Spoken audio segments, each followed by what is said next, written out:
Riley had always heard music where others heard nothing at all. While walking down the school hallway, she noticed the pattern in how footsteps echoed off the walls. When the janitor mopped the floors, she picked up on the swishing rhythm. Even the way students opened and closed their lockers created a kind of beat that played on repeat in her mind. It was like living in a world where everything had a soundtrack, except nobody else seemed to hear it. At Jefferson High, being different wasn't exactly celebrated. Riley learned this the hard way during her first week of sophomore year. She'd been sitting in the cafeteria, unconsciously tapping her fingers on the lunch table, completely lost in a melody that was forming in her head. The sound of trays clattering, conversations overlapping, chairs scraping against the floor. It all blended together into something beautiful. Her fingers moved faster, translating the chaos around her into rhythm. That's when Madison and her friends noticed. Madison was the kind of girl who seemed to own every room she walked into. Perfect hair, perfect clothes, and a smile that could switch from sweet to cruel in half a second. She nudged her friend Brooklyn and pointed at Riley's moving hands. Within seconds, the whole table was watching. "Look at weird hands over there," Madison said loud enough for Riley to hear. "Is she having some kind of seizure or what?" The laughter that followed felt like a punch to the stomach. Riley's hands froze mid-tap. Her face burned red as she grabbed her lunch tray and practically ran to the one place she knew nobody would bother her, the old music room at the end of C hallway. The music room wasn't much to look at. It smelled like old books and dust, and half the lights didn't work properly. There was an upright piano pushed against the far wall that looked like it had seen better days. Some of the keys stuck when you pressed them, and it was probably 20 years out of tune. But to Riley it was perfect. It was quiet. It was safe. And most importantly, it had a piano. She'd never taken lessons. Her family couldn't afford them even if she'd asked. Her mom worked double shifts at the diner downtown, and her dad had left when she was 7. Money was always tight, which meant Riley's clothes came from thrift stores and donation bins. While other girls wore the latest trends, Riley rotated between the same 5 outfits. Her sneakers had holes in them that she tried to hide by angling her feet when she sat down. But when Riley sat at that piano, none of that mattered. She taught herself to play by watching videos on her phone and by trial and error. Her fingers would search for the notes that matched the melodies in her head, and slowly, painfully, she began to figure it out. The piano became her translator, turning all those sounds and rhythms floating around in her mind into something real. Every day followed the same pattern.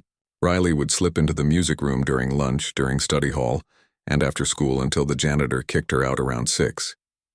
She'd lose herself in the music, her fingers dancing across the worn keys, creating songs that nobody else would ever hear. It was her secret world, and she preferred it that way. But high school has a way of not letting anyone hide for long. Madison had decided that Riley made an excellent target, and she wasn't about to let it go. The nickname Crazy Fingers started spreading through the school like wildfire. Whenever Riley walked past, Madison and her group would wiggle their fingers mockingly and make exaggerated tapping motions. Other students, eager to fit in or afraid of becoming targets themselves, joined in on the joke. In history class, Riley sat near the back and tried to stay invisible. But one day, when she was taking notes and unconsciously tapping her pen against her notebook, the boy next to her snatched it away. "Can you stop being weird for like 5 seconds?" he hissed. The students around them snickered. Riley spent the rest of class with her hands folded tightly in her lap, trying to keep them still even though every fiber of her being wanted to move, to tap, to feel the rhythm. The worst part wasn't even the daily mockery. It was the loneliness. Riley would watch groups of friends laughing together in the hallway, sharing inside jokes and making plans for the weekend. She'd see couples holding hands between classes. She'd notice the easy way some people just seemed to belong, like they'd figured out some secret code for fitting in that she'd never learned. Some nights, lying in her small bedroom in their cramped apartment, Riley would wonder if maybe everyone else was right. Maybe she was just weird. Maybe normal people didn't hear music in everyday sounds. Maybe she should try harder to be like everyone else, to laugh at the right jokes and care about the right things. But then she'd remember the feeling of her fingers on piano keys, the way a melody could build from nothing into something that made her chest feel tight and her eyes sting with tears. She'd remember the pure joy of finally nailing a difficult chord progression after hundreds of attempts, and she'd know deep down that she couldn't change even if she wanted to. The music was as much a part of her as breathing. Mr. Harrison, the music teacher, was the only person at Jefferson High who seemed to see Riley as something other than a punchline. He was an older man with gray hair and kind eyes who'd been teaching for 30 years. He'd noticed Riley sneaking into the music room and never once asked her to leave. Sometimes he'd poke his head in and listen for a moment before quietly disappearing again. One afternoon in late October, after Riley finished playing a piece she'd been working on for weeks, she looked up to find Mr. Harrison standing in the doorway. Her heart jumped. She expected him to scold her for using the room without permission, or maybe to tell her she was playing all wrong since she'd never had real lessons. Instead, he walked over slowly and sat on the bench beside her. He didn't say anything for a long moment, just looked at the piano keys like they held some kind of answer. "You've got something special," he finally said. "Raw talent isn't something you can teach. You either have it or you don't." Riley didn't know what to say. Nobody had ever called anything about her special before. Weird, yes. Strange, definitely. But never special. "Have you ever thought about performing?"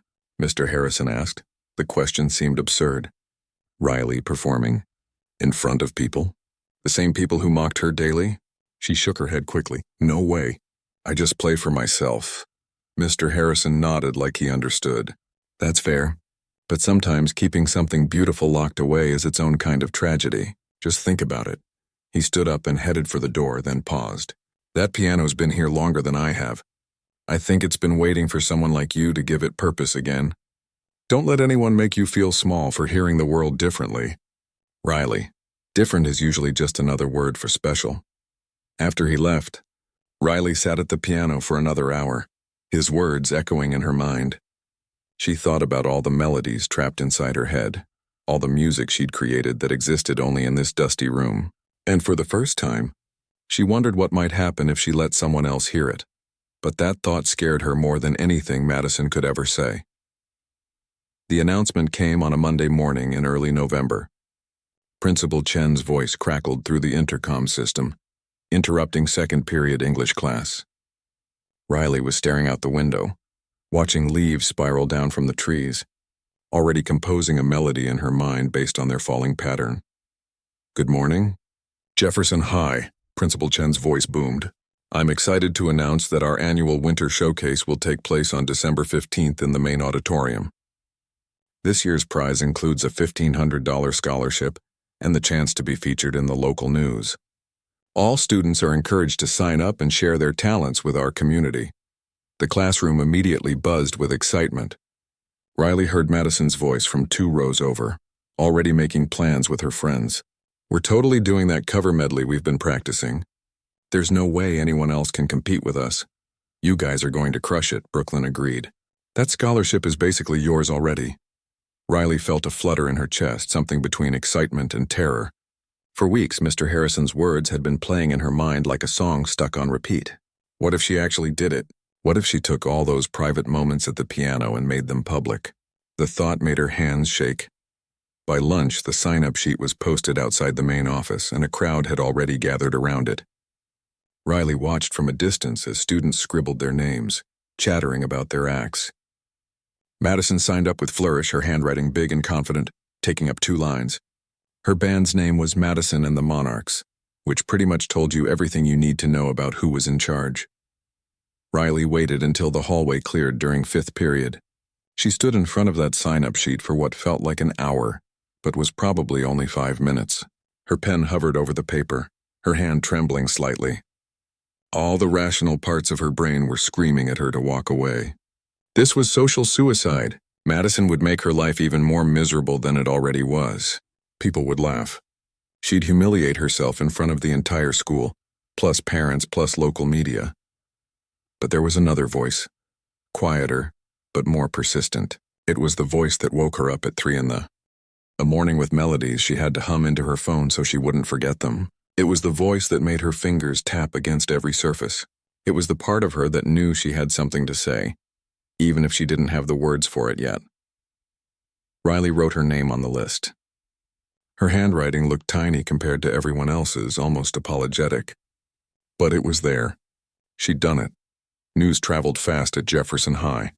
By the end of the day, everyone seemed to know that Riley had signed up for the showcase. The reaction was exactly what she'd feared. As she walked to her locker after last period, she heard the whispers and giggles following her like a shadow. "Did you see Crazy Fingers signed up for the talent show?" someone said behind her. "Oh my God, this is going to be hilarious," another voice replied. The next morning, Riley arrived to find a drawing taped to her locker. It was a crude stick figure sitting at a piano with exaggerated wavy lines coming from its hands and a speech bubble that said, "Look at me, I'm so talented." Hearts and stars were drawn around it mockingly. Riley crumpled it up and shoved it in her backpack, her face burning. At lunch, Madison made it a full production.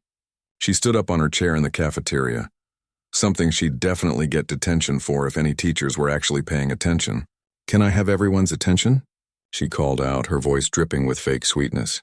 "I just want to give a huge shout out to Riley for being brave enough to sign up for the showcase. I mean, it takes real courage to get up on stage when you've never performed before, right?" The cafeteria erupted in laughter. Riley kept her eyes down, focusing on her sandwich that suddenly felt impossible to swallow. "I'm just saying. We should all be supportive," Madison continued, placing her hand over her heart like she actually cared. "Everyone deserves a chance to share their talents, even if those talents are, questionable." Brooklyn and the others at Madison's table were practically falling over themselves laughing. A few students gave Riley sympathetic looks, but nobody said anything. Nobody ever did. Speaking up meant potentially becoming the next target, and that was a risk most people weren't willing to take. Riley grabbed her tray and headed for the music room, her refuge. But even there, the doubt crept in. She sat at the piano, her hands resting on the keys, but for the first time in months she couldn't play. The melodies that usually flowed so easily felt stuck, trapped behind a wall of fear and self-doubt. What was she thinking? Madison was right. She had no experience performing. She'd never even played in front of more than one person at a time. Madison's band practiced together 3 times a week with actual equipment and a professional sound system. They'd performed at school events before. They knew what they were doing. Riley was just a girl with a broken piano in a dusty room, playing songs nobody wanted to hear. That afternoon, Mr. Harrison found her sitting at the piano, staring at the keys like they might offer some kind of answer. He'd clearly heard about the cafeteria incident. News traveled fast in the teacher's lounge, too. "Second thoughts?" he asked gently, pulling up an old folding chair. Riley nodded, not trusting her voice. "You know what I've learned in 30 years of teaching?" Mr. Harrison said. "The people who mock others for trying new things are usually the ones who are too afraid to take risks themselves." "Madison's terrified of you." Riley looked up sharply. "That's crazy. She's not scared of anything, especially not me." "She's scared of what you represent," Mr. Harrison explained. "You're doing something authentic, something from the heart. Her band does cover songs of popular music, things everyone's heard 100 times. There's no risk in that, but you're creating something original. That takes real courage, and deep down she knows it." "It doesn't feel like courage," Riley admitted. "It feels like I'm about to make the biggest mistake of my life," Mr. Harrison smiled. "Those two things often feel exactly the same. Look, I can't make this decision for you. If you want to drop out, nobody would blame you. But I pulled some strings and got permission for you to use the auditorium piano for practice after school. It's a much better instrument than this old thing. Might help you prepare if you decide to go through with it." After he left, Riley sat in silence for a long time. She thought about all the hours she'd spent in this room, pouring her heart into music that nobody heard. She thought about the melody she'd been working on for months, the one that told her story without words, the one about feeling different and alone but finding beauty in that difference anyway. Maybe Mr. Harrison was right. Maybe keeping it locked away was its own kind of tragedy. Riley pulled out her phone and made a voice note, humming the main theme of her composition. Then she spent the next 3 hours playing, refining, and building on it. The doubt was still there, sitting heavy in her stomach. The fear was still real, but something else was growing alongside it. Determination. She'd signed her name on that list. She'd committed to this, and Riley wasn't the kind of person who backed down once she'd made a promise, even if it was just a promise to herself. When she finally left the music room that evening, the sun had already set. The hallways were empty and dark except for the emergency lighting. Riley's footsteps echoed off the walls, creating that familiar rhythm. This time, instead of just hearing it, she recorded it on her phone. Every sound was potential music. Every moment was a chance to create something new. The showcase was 5 weeks away. 5 weeks to prepare. 5 weeks to either prove everyone wrong or confirm every cruel joke they'd made about her. Riley took a deep breath and headed home. She had work to do. The auditorium piano was nothing like the beaten-up instrument in the music room. Riley stood in the doorway that first evening, staring at the gorgeous black grand piano sitting center stage under a single spotlight. It looked intimidating and beautiful at the same time, like something she had no business touching. Mr. Harrison stood beside her, keys jingling in his hand. "Go ahead," he encouraged. "It doesn't bite." Riley walked down the aisle slowly, her footsteps muffled by the old carpet. When she finally sat on the bench and lifted the key cover, she almost gasped. The keys were smooth and perfectly white, not yellowed like the ones she was used to. She pressed middle C and the sound that came out was pure and clear, resonating through the empty auditorium like a bell. "It's beautiful," she whispered. "It's been tuned professionally twice a year for the past decade," Mr. Harrison said. "Now it's all yours after school until 6. Main doors lock at 6:15, so don't lose track of time." For the next 4 weeks, Riley lived in that auditorium. She'd rush through her last class, grab a granola bar from her locker since she was skipping dinner, and head straight to the piano. Some nights she'd work on technique, drilling scales and arpeggios until her fingers ached. Other nights she'd lose herself in her composition, adding layers and textures, discovering what the piano could really do when it was properly maintained. The piece she was creating didn't sound like anything she'd heard before. It started quiet and uncertain, like footsteps in an empty hallway. Then it built slowly, incorporating the rhythms of her daily life. The percussion of locker doors, the syncopation of overlapping conversations, the melody hidden in the chaos of the cafeteria. It was her world translated into music, all the sounds everyone else ignored or found annoying, reimagined as something beautiful. But school during those weeks became increasingly brutal. Madison seemed to take Riley's persistence as a personal challenge. One day, Riley discovered someone had filmed her practicing through the auditorium window. By lunch, the video was everywhere. Someone had added cartoon sound effects, bowings and crashes and slide whistles, making it look like Riley was playing a joke song instead of a serious composition. The comments section was vicious. "Why is she moving around so much? Looks possessed. This is what happens when you have zero training, Lowell. Madison's gonna destroy her. Can't wait to see this train wreck live." Riley tried not to read them, but it was like picking at a scab. Each cruel comment reinforced every insecure thought she'd ever had about herself. Maybe they were right. Maybe she was delusional, thinking she could compete with Madison's polished, professional-looking band. The worst part was watching Madison's group practice. They had access to the auditorium on different days, and sometimes Riley would peek through the door to watch. Madison played keyboard, and she was technically good, you couldn't deny that. Her band had matching outfits, choreographed movements, and expensive equipment their parents had bought. They were doing a medley of current pop hits, the kind of stuff everyone recognized and loved. It was safe. It was guaranteed to get the audience clapping along. Riley's original composition felt risky and weird by comparison, and nobody would know the songs. There was nothing to sing along to. It was just her and a piano, exposing every mistake, every imperfect moment. One particularly rough day in late November, Riley sat in the auditorium staring at the piano keys, unable to make herself play. Her hands felt heavy. The melody that had seemed so clear in her mind now felt jumbled and wrong. What was the point? She was going to humiliate herself in front of everyone. The mockery would get worse. High school would become completely unbearable. Rough day? Riley jumped. She hadn't heard anyone come in. A girl named Kat was standing in the aisle, backpack slung over one shoulder. Kat was in Riley's grade, but they'd never really talked. She was one of those middle ground students who wasn't popular but wasn't a target either. She just existed in her own world. "Just thinking," Riley said carefully. "I heard you playing yesterday when I was leaving theater practice," Kat said, walking closer. "It was really good. Like seriously good." Riley waited for the punchline, the joke, but Kat's expression seemed genuine. "Thanks," Riley said quietly. "Madison's been telling everyone you're going to embarrass yourself, but I think she's worried." Kat continued. She sat down in one of the auditorium seats. My older sister graduated 2 years ago, and she said Madison did the same thing to this kid who tried to do stand-up comedy at the showcase. Talked trash about him for weeks. Then he got on stage and killed it. People still remember his performance. Nobody remembers what Madison did that year. Really? Really? She goes after people she sees as threats. If you were actually bad, she wouldn't bother. Kat stood up to leave.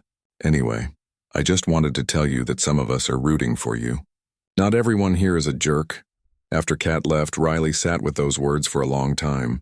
Maybe she wasn't as alone as she thought. Maybe there were other people who were tired of Madison running the school like her personal kingdom. Maybe taking this risk mattered for more than just herself. Riley placed her fingers on the keys and began to play.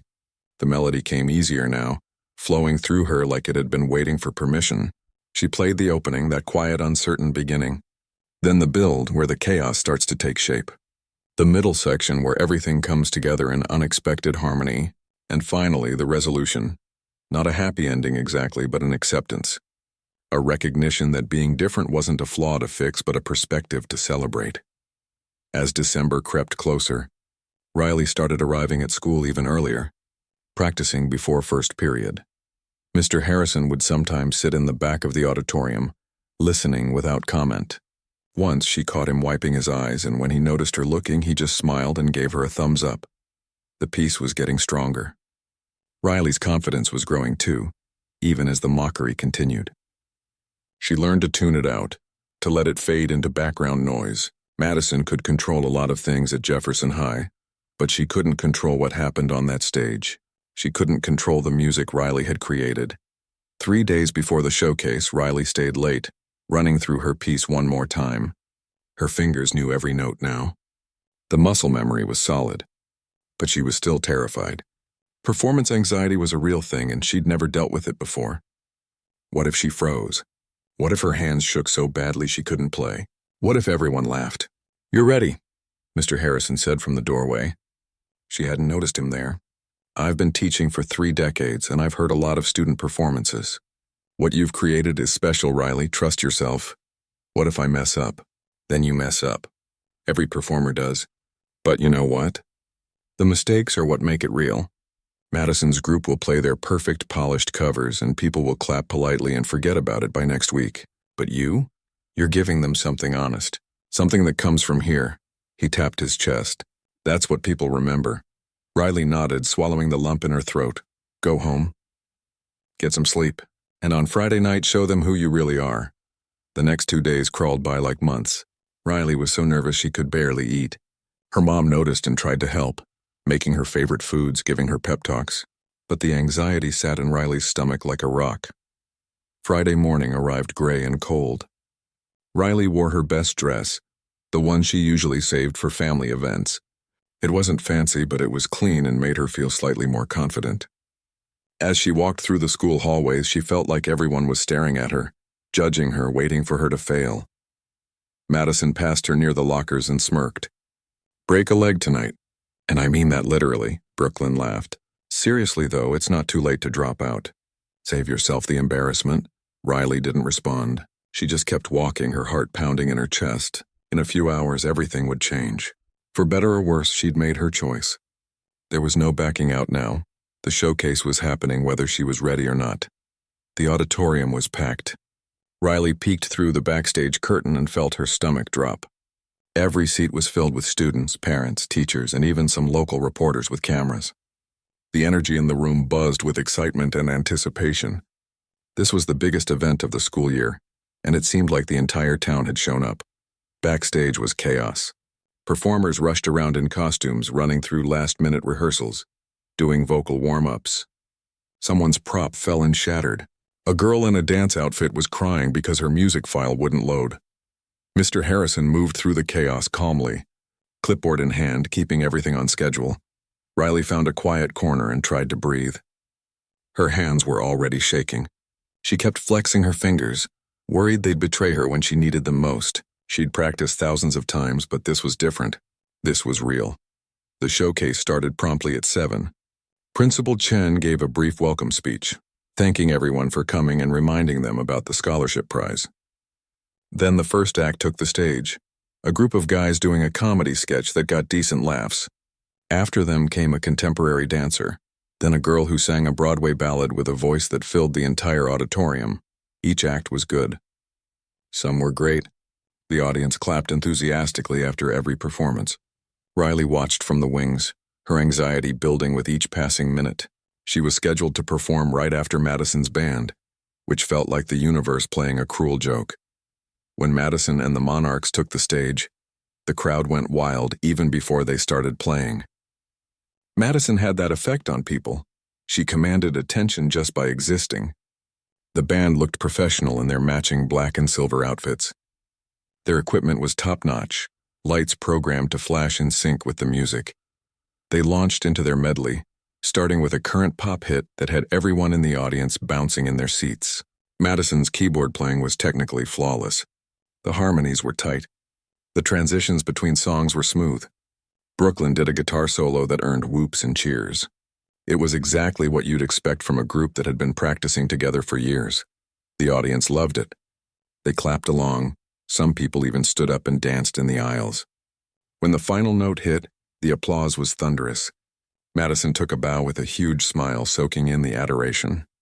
Her eyes swept across the backstage area and landed on Riley, and that smile turned into something colder, more challenging, as if to say, "Top that." Riley's hands were trembling so badly now she had to clench them into fists.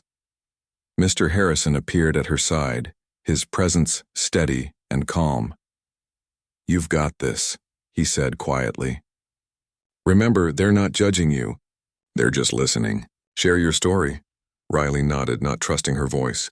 The stage manager gave her a signal. It was time. Walking onto that stage felt like walking through water. Everything moved in slow motion. The bright lights made it hard to see the audience clearly, which was both a blessing and a curse. She couldn't see their faces, but she could feel hundreds of eyes watching her every move. The grand piano sat center stage, gleaming under the spotlight. Riley had played on this exact piano dozens of times over the past month, but now it looked foreign and intimidating. She heard whispers rippling through the crowd. She caught fragments of conversations. "That's crazy fingers. This should be interesting. I give it 30 seconds before she messes up." Riley sat on the bench and the whispers grew louder. Someone laughed. She adjusted the bench height, buying herself a few seconds to try to calm her racing heart. Her hands hovered over the keys and she could see them shaking. Everyone could probably see them shaking. This was a mistake. A huge, terrible mistake. She should have dropped out. She should have stayed invisible. She should have. Then Riley closed her eyes and took a breath. In the darkness behind her eyelids, she found it. That quiet place where the music lived.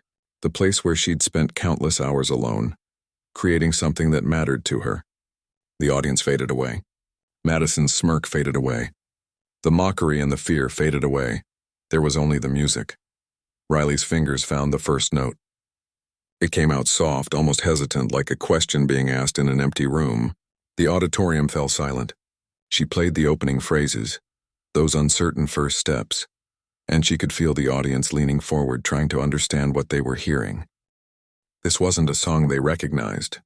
There was no familiar melody to grab onto, no words to sing along with. It was just sound, just rhythm, just feeling.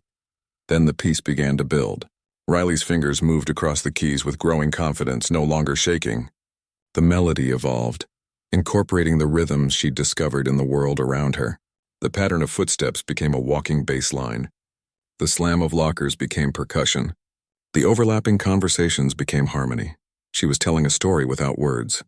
A story about feeling different, about being alone in a crowded room, about hearing things others couldn't hear.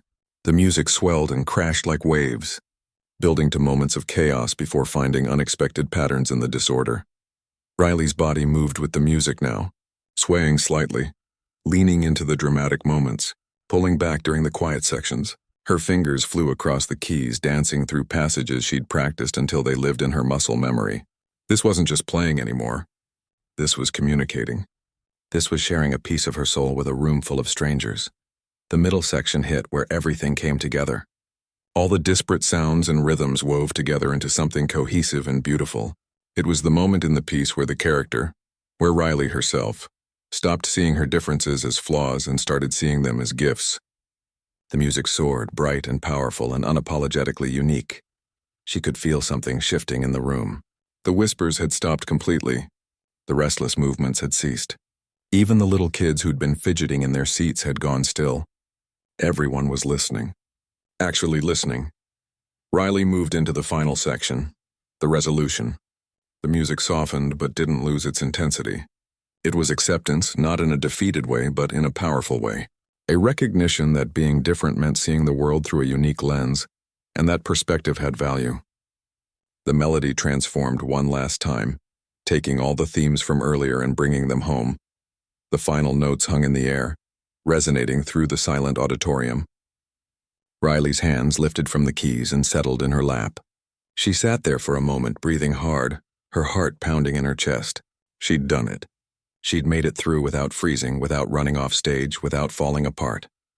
Slowly, she opened her eyes and looked out at the audience. The silence continued. 1 second. 2 seconds. 3 seconds of absolute stillness. Riley's heart sank. They hated it. She'd been too weird, too different. The piece was too strange, too personal. She'd just confirmed everything Madison had said about her. She started to stand up, ready to run off stage and never show her face at school again. Then someone started clapping. It was a single person at first, their applause echoing in the silent auditorium. Then another person joined in. Then another. Then suddenly everyone was clapping. Not the polite, obligatory applause from earlier performances. Not even the enthusiastic response Madison had received. This was something else entirely. People were standing up. First one row, then another, until the entire auditorium was on its feet. The applause grew louder, building like thunder. Some people were cheering. Riley spotted Mr. Harrison in the front row, and there were tears streaming down his face as he clapped harder than anyone. She looked for Madison and found her still sitting in her seat near the front, her face frozen in an expression Riley couldn't quite read. Shock, maybe, or disbelief. Brooklyn was staring at the stage with her mouth slightly open. The applause continued for what felt like forever. Riley stood and took a small bow, her own eyes filling with tears. She looked out at all those faces, and instead of mockery or judgment, she saw something she'd never expected to see. She saw respect. Riley barely remembered walking off stage. Everything felt like a dream. Her legs were shaking so badly she worried she might fall, but somehow she made it back to the wings. The applause was still going. People were still standing. Mr. Harrison met her backstage and pulled her into a tight hug, not caring that tears were streaming down both their faces. "I knew it," he kept saying. "I knew you had it in you." The remaining performances happened in a blur. Riley watched from backstage, but she couldn't focus. Her heart was still racing, adrenaline pumping through her veins. Other performers kept coming up to her, offering congratulations, saying things like, "That was incredible," and "Where did you learn to play like that?" These were students who'd never spoken to her before, who'd walked past her in the hallways like she was invisible. When the last act finished, Principal Chen returned to the stage to announce the winners. There were awards for different categories, but everyone knew the real prize was the scholarship and the feature in the local news. Riley tried to prepare herself for disappointment. Madison's performance had been technically perfect and crowd-pleasing. That's what usually won these things. The judges had a difficult decision this year, Principal Chen said, adjusting his microphone. "We saw tremendous talent from all our performers. But there was one performance that stood out for its originality, emotional depth, and pure artistry. The scholarship winner for this year's Winter Showcase is Riley Patterson." The auditorium exploded in applause for the second time that night. Riley stood frozen backstage until Mr. Harrison gently pushed her forward. She walked back onto that stage feeling like she was floating. Principal Chen shook her hand and handed her an envelope and a certificate. Camera flashes went off as the local newspaper photographer captured the moment. Riley looked out at the audience and spotted her mom in the 5th row, crying and clapping so hard her hands must have hurt. Her mom had taken the night off from the diner, something she almost never did, just to be here. That alone made Riley's eyes well up again. But then she saw something that made her pause. Madison was standing with everyone else, applauding. Her expression was complicated, layers of emotion Riley couldn't quite sort through. It wasn't the cruel smirk she usually wore. It looked almost like respect mixed with something else. Maybe the realization that the world was bigger than her carefully controlled social kingdom. The next few days were surreal. Someone had recorded Riley's performance on their phone, and by Sunday morning it had been shared hundreds of times. By Monday, thousands. The comments section looked completely different. From the cruel mockery of weeks before, this made me cry. And I don't even know why, finally. Some actual talent instead of people just copying popular songs, the way she moves with the music. You can tell she feels every note. This girl is going places. Mark my words, a few music blogs picked it up. Then a regional news station. By Wednesday, Riley's video had gone viral with over 1 million views. Music schools and programs started reaching out, asking about her training, offering information about their programs. One comment came from a composer in New York who said Riley's approach to incorporating everyday sounds reminded him of experimental classical techniques used by professionals walking through the halls of Jefferson High felt different now. Students she'd never spoken to said hello. Some stopped to tell her they'd watched her performance multiple times. A freshman girl approached her nervously and said Riley had inspired her to sign up for piano lessons. The art teacher asked if she'd consider composing something for the spring play. Even some of Madison's friends started treating her differently. Brooklyn actually apologized one day by the lockers. "I'm sorry for how we acted," she said, looking genuinely uncomfortable. "That was messed up. Your performance was really amazing." Madison herself was harder to read. She didn't apologize, but she also didn't continue the mockery. They passed each other in the hallway on Thursday, and Madison gave a small nod. Not friendly exactly, but not hostile either. It was acknowledgement, recognition that Riley existed in her own right, not as a target or a joke, but as a person with real talent. The biggest change, though, was in Riley herself. She'd always tried to make herself smaller, to take up less space, to be invisible, but something had shifted the night of the showcase. She'd shared the most vulnerable part of herself with hundreds of people, and instead of destroying her, it had freed her. She still ate lunch in the music room sometimes, but now it was a choice rather than an escape. Other students started joining her there. Kat became a regular visitor, and they'd talk about music and art and all the things that made them different from the popular crowd. A guy named Tyler from her math class who played guitar asked if she wanted to collaborate on something. The music room that had been her lonely refuge became a gathering place for other students who didn't quite fit the typical mold. Mr. Harrison encouraged Riley to keep composing. "You've got a gift for this," he told her one afternoon. "Not just playing, but creating. That's rare." He helped her record some of her pieces properly and put together a portfolio she could use for college applications, even though she was only a sophomore. The scholarship money went into a savings account for Riley's future. Her mom cried again when they deposited the check, talking about how proud she was, how Riley's dad would have been proud too if he'd stuck around to see it. It wasn't enough for full tuition anywhere, but it was a start. More importantly, it was proof that Riley's dreams weren't just fantasies. 3 months after the showcase, Riley performed at a community arts festival downtown. A real venue with a real stage and people who'd paid money to see various performers. She wasn't the headliner, but she had a 15-minute slot. This time she wasn't terrified. She was excited. Her second composition was even more ambitious than the first, incorporating sounds she'd recorded around town, the coffee shop, the park, the bus station, and weaving them into a musical narrative about finding beauty in ordinary moments. The audience response was enthusiastic, and afterward, several people asked where they could hear more of her work. Standing outside the venue that night, watching people stream past on the sidewalk, Riley thought about how much had changed in such a short time. A few months ago, she'd been invisible, mocked, convinced that being different was a curse. Now she was still different, but she'd learned that different didn't mean less than. It just meant unique. Her phone buzzed with a text from Kat asking how the performance went, followed by encouraging messages from Tyler and a few other friends. Friends, actual friends. That was new too. Riley looked up at the night sky, stars barely visible through the city lights. She thought about that moment backstage at the showcase when she'd almost run away. What would have happened if she'd given in to the fear? She would have stayed safe, stayed invisible, stayed small. But she also would have missed this, all of this. The music had always been inside her, those melodies and rhythms that no one else seemed to hear. For years she'd kept them locked away, afraid of what people would think. The showcase hadn't just been about performing. It had been about finding the courage to share her authentic self with the world, knowing that some people might laugh, but trusting that the right people would understand. And they had. More than she'd ever imagined possible.